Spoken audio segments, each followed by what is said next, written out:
নমস্কার বন্ধুরা, অনিফার্স world YouTube চ্যানেলে আপনাদেরকে স্বাগত। ইউডাইস প্লাস পোর্টালে পুরাতন বছরের কমপ্লিট করে নেওয়া কাজ আবার নতুন করে করতে হবে। সেটা আবার কি জিনিস?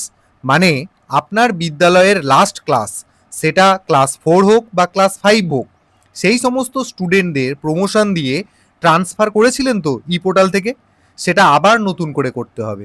কিভাবে করবেন সেটাই আমি এই ভিডিওতে একটু বলে দিচ্ছি, দেখে নিন। তবে এই কাজটা করার আগে অবশ্যই হাতে 2025-26 শিক্ষাবর্ষের স্টুডেন্টদের মার্কশিটগুলো নিয়ে বসবেন, কেমন? তো এই কাজটি করার জন্য, অর্থাৎ 2025-26 শিক্ষাবর্ষের স্টুডেন্টদেরকে আবার প্রোগ্রেশন দেওয়ার জন্য আপনাদেরকে ইউডাইস প্লাস পোর্টালে চলে আসতে হবে। এরকম একটা ইন্টারফেস আপনাদের সামনে এলে আপনারা log in for all modules এই অপশানে ক্লিক করবেন। এখান থেকে সিলেক্ট স্টেট বাটনে গিয়ে ওয়েস্ট বেঙ্গল অপশানটাকে আপনারা সিলেক্ট করবেন। তারপর এখানে গো বাটনে ক্লিক করবেন। তারপর পরবর্তী যে ইন্টারফেস, সেখানে 4টে মডিউল শো করবে। আপনারা সরাসরি এখানে স্টুডেন্ট মডিউল যেটা রয়েছে এখানে এই লগ ইন বাটনটাতে ক্লিক করবেন। সঙ্গে সঙ্গে সাইন ইন করার পেজ চলে আসবে। এখানে ইউজার নেম অর্থাৎ আপনার বিদ্যালয়ের DISE code, password, captcha code সবগুলো বসিয়ে নিয়ে এখানে সাইন ইন বাটনে ক্লিক করবেন। তাহলেই স্টুডেন্ট মডিউল এই অপশানটা আপনাদের সামনে লগ ইন হয়ে যাবে সাকসেসফুলি। এরকম আপনার বিদ্যালয়ে যিনি হেড টিচার রয়েছে তার নামটা এখানে হাইলাইট হবে। এরপর আপনাদেরকে যেটা করতে হবে, একদম সরাসরি সময় নষ্ট না করে বলে দিচ্ছি, এখানে কারেন্ট একাডেমিক ইয়ার 2026-2027 এই অপশানে আপনাকে ক্লিক করতে হবে। তার জন্য এখানে যে অ্যারো মার্কটা দেখতে পাচ্ছেন এখানে ক্লিক করবেন। করার পর এরকম একটা পপ আপ আসবে, এটাকে ক্লোজ করে দেবেন। আবার একটা পপ আপ আসতে পারে, সেটাকেও আপনারা ক্লোজ করে দেবেন। যে কাজটা আমাদেরকে আবার রিপিট করতে হবে এই 2026-27 শিক্ষাবর্ষের জন্য, সেই অপশানটা আমরা কোথা থেকে পাবো? এই বাম দিকে যে অপশানগুলো দেখতে পাচ্ছেন একটু স্ক্রল করবেন এবং এখানে দেখতে পাবেন স্টুডেন্ট মুভমেন্ট অ্যান্ড প্রোগ্রেশন, এই অপশানটাতে ক্লিক করবেন। করার পর এখানে সাবমেনু আকারে অনেকগুলি অপশান চলে আসবে। তো প্রথম অপশান যেটা প্রোগ্রেশন অ্যাক্টিভিটি, এই অপশানে ক্লিক করবেন। পাশে অনেকগুলো অপশান অ্যাক্টিভেট হয়ে যাবে। তো প্রথম অপশান রয়েছে প্রোগ্রেশন অ্যাক্টিভিটি, এই অপশানটাতে ক্লিক করতে হবে। করার পর এখানে সিলেক্ট ক্লাস অপশান পাবেন। সিলেক্ট ক্লাস বাটনে ক্লিক করে আপনার বিদ্যালয়ের যেটা লাস্ট ক্লাস, সেটা ক্লাস 4 হতে পারে বা 5 হতে পারে, সেটাকে আপনি সিলেক্ট করবেন। এই বিদ্যালয়ের ক্ষেত্রে ক্লাস 5টাকে সিলেক্ট করলাম। তারপর এখানে সিলেক্ট সেকশন বাটনে গিয়ে এখান থেকে সেকশনটাকে চুজ করব। করার পর এখানে গো বাটনটাতে ক্লিক করব। পেজটাকে একটু স্ক্রল করবেন, দেখবেন প্রত্যেকটা স্টুডেন্টের নাম এখানে চলে এসেছে, যেই স্টুডেন্টগুলো গত বছর আপনাদের বিদ্যালয় থেকে পাস আউট হয়ে বেরিয়ে গেছে।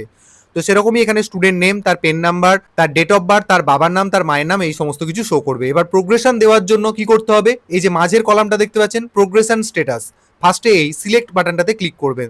এখানে 3টি অপশন পাওয়া যাচ্ছে, promoted or passed, not promoted or failed এবং promoted or passed without examination. তো প্রত্যেকটি স্টুডেন্টই যদি পাস করে গিয়ে থাকে তাহলে আপনাকে এখানে প্রমোটেড অর পাস্ট এই অপশনটা, তারপর দ্বিতীয় option not promoted or failed. যদি কোনো বিদ্যালয়ের ক্ষেত্রে নট প্রমোটেড অথবা ফেল্ড হয় তাহলে তাকে দ্বিতীয় অপশনটা সিলেক্ট করতে হবে, তবে এই অপশনটার এখানে কার্যকারিতা তেমন নেই। আর লাস্ট অপশনটা, এটা অনেকের ক্ষেত্রেই হয়ে থাকে, কারণ অটোমেটিক্যালি সমস্ত ছাত্রছাত্রীদেরকে প্রমোশন দেওয়া হয়। হয়তো কোনো কারণে সেই স্টুডেন্টটি অ্যাবসেন্ট ছিল কিন্তু তা সত্ত্বেও তাকে প্রমোশন দেওয়া হয়েছে। সেই কারণে এখানে 3 number option promoted passed without examination, অর্থাৎ পরীক্ষা না দিয়েই সে পাস করে গেছে এবং তাকে প্রমোশন দেওয়া হয়েছে। তাহলে এখানে দুটো অপশন আমাদের কাজে লাগতে পারে, একটা হচ্ছে ফার্স্ট অপশন আর এখানে লাস্ট অপশনটা। তো আমি প্রথম অপশনটাকে সিলেক্ট করলাম। এই স্টুডেন্টগুলো পরীক্ষাও দিয়েছে এবং যথারীতি পাসও করেছে, সেই কারণে ফার্স্ট অপশন অর্থাৎ প্রমোটেড অর পাস্ট এই অপশনটাকে সিলেক্ট করলাম। করার পর কেন খাতা কলম হাতে রাখতে বলছিলাম, দেখুন এখানে যেটা দিতে হবে, আপনাকে বাধ্যতামূলকভাবেই দিতে হবে, সেটা হচ্ছে যে এই যে স্টুডেন্টটা এ গত বছর অর্থাৎ 2025-26 শিক্ষাবর্ষে টোটাল কত পার্সেন্টেজ পেয়েছিল, সেই পার্সেন্টেজটা আপনাকে এখানে এন্ট্রি করতে হবে। ধরে নিচ্ছি 78% পেয়েছিল, সেটা এন্ট্রি করলাম। তারপর সারা বছরে সে কতদিন স্কুল করেছে সেটা তাকে এন্ট্রি করতে হবে। ধরে নিচ্ছি 155 দিন সে স্কুল করেছে। তাহলে এই দুটো তথ্য কিন্তু ম্যান্ডেটরি দিতেই হবে, কত পার্সেন্টেজ সে গত বছর পেয়েছে সেটা, এবং গত বছর সে কতদিন স্কুলে উপস্থিত ছিল সেটা দিয়ে দিতে হবে। দেওয়ার পর এখানে স্কুলিং স্ট্যাটাস, এখানে সিলেক্ট বাটনটাতে ক্লিক করবেন। যেহেতু তাকে প্রমোশন দেওয়া হচ্ছে, আপনার বিদ্যালয়ে তো ক্লাস 4 অথবা 5 এটাই তো লাস্ট ক্লাস, তাই সে স্কুলটা আপনার বিদ্যালয় থেকে টিসি নিয়ে ছেড়ে চলে যাচ্ছে। দেখুন এখানে অপশান দেওয়া হচ্ছে left school with TC or without TC, এই অপশানটাই আপনাকে সিলেক্ট করতে হবে।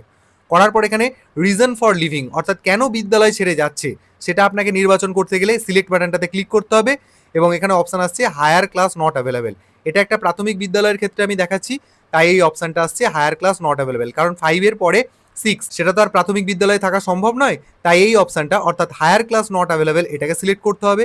করার পর এখানে ডান দিকে দেখতে পাবেন যে ক্লাস 6 এটা কিন্তু এখানে শো করছে, অর্থাৎ ক্লাস 5 থেকে বা 4 থেকে যে ক্লাসে সে উন্নীত হচ্ছে বা প্রমোশন পাচ্ছে সেই ক্লাসটা এখানে শো করবে। এবং এখানে স্ট্যাটাসটা দেখাচ্ছে দেখুন পেন্ডিং, অর্থাৎ আমরা একে এখনো প্রোগ্রেশন দিইনি, তাই এই জায়গাটা স্ট্যাটাসটা পেন্ডিং দেখাচ্ছে। এরপর ফাইনালি স্টুডেন্টটাকে প্রোগ্রেশন দেওয়ার জন্য এখানে এই যে দেখতে পাচ্ছেন আপডেট বলে যে বাটনটা রয়েছে, এই আপডেট বাটনটাতে ক্লিক করে দিতে হবে, তাহলেই আপনার কাজ শেষ। আর এখানে নিচে কারেকশন প্রোগ্রেশন বা কারেকশন স্কুলিং এই অপশনগুলো কিন্তু এখনো অ্যাক্টিভেট করা নেই। হয়তো ভুল করে কাউকে প্রোগ্রেশন দেওয়া হয়ে গেছে, সেই জায়গাটা কারেকশন করে নেওয়ার জন্য এই দুটো অপশন আপাতত প্রযোজ্য, কিন্তু এগুলো অ্যাক্টিভেট নেই। তো ফাইনালি স্টুডেন্টকে প্রোগ্রেশন দেওয়ার জন্য এখানে আপডেট বাটনটাতে ক্লিক করলাম, করার সাথে সাথে দেখিয়ে দেবে student details has been updated successfully. এরপর আপনি এখানে ওকে বাটনে ক্লিক করে দেবেন, করে দিলেই দেখবেন এখানে স্ট্যাটাসটা কি দেখিয়ে দিচ্ছে, ডান দেখিয়ে দিচ্ছে। তো প্রত্যেকটা স্টুডেন্টের ক্ষেত্রে এইভাবেই আপনাদেরকে এই পদ্ধতি অবলম্বন করে আরও একবার, যেটা গত বছর করেছিলেন, একটু ফরম্যাট একটু সিস্টেম চেঞ্জ হয়ে গিয়ে আবার কিন্তু নতুন করে তাদেরকে প্রমোশন দিতে হচ্ছে। এখন প্রশ্ন আসতে পারে যে তারা প্রমোশন পেয়ে তো অলরেডি স্কুলে পড়ছে, কিন্তু ব্যাপারটা সেটা নয়। এই স্টুডেন্টগুলোকে এই 2025-26 শিক্ষাবর্ষের সমস্ত ডেটা যেহেতু ইউডাইস প্লাস পোর্টালে টেনে নিয়েছে, অতএব সেই জায়গাগুলো আপনাদেরকে ক্লিয়ার করতে হবে, সেই জন্যই কিন্তু এটা। এরপর কারো মনে যদি প্রশ্ন আসে যে যদি আমি এটা না করি তাহলে সেক্ষেত্রে কি হবে, সেক্ষেত্রে এখনই বলা সম্ভব নয় যে কিছু হবে কিনা, কারণ খুব শীঘ্রই সার্কেল লেভেল থেকে আপনাদেরকে ইউডাইস প্লাস পোর্টাল কিভাবে ব্যবহার করবেন তার ট্রেনিং দেওয়া হবে, সেখানে আপনারা এই প্রশ্নটা তুলে ধরতে পারেন। কিন্তু আমার ক্ষেত্রে যতটুকু আপনাদেরকে আগে থেকে সাহায্য করা দরকার সেটা আমি করে দিচ্ছি। একটা বেসিক নলেজ থাকলে আপনাদের প্রশ্ন করতে সুবিধা হবে। তো অবশ্যই এইভাবে আপনারা প্রোগ্রেশন প্রত্যেকটি স্টুডেন্টকে দিয়ে দিন। ভিডিওটি সকল টিচারের সাথে শেয়ার করুন এবং আপনারা যারা আমার চ্যানেলে নতুন তারা চ্যানেলটিকে সাবস্ক্রাইব করে নিতে ভুলবেন না।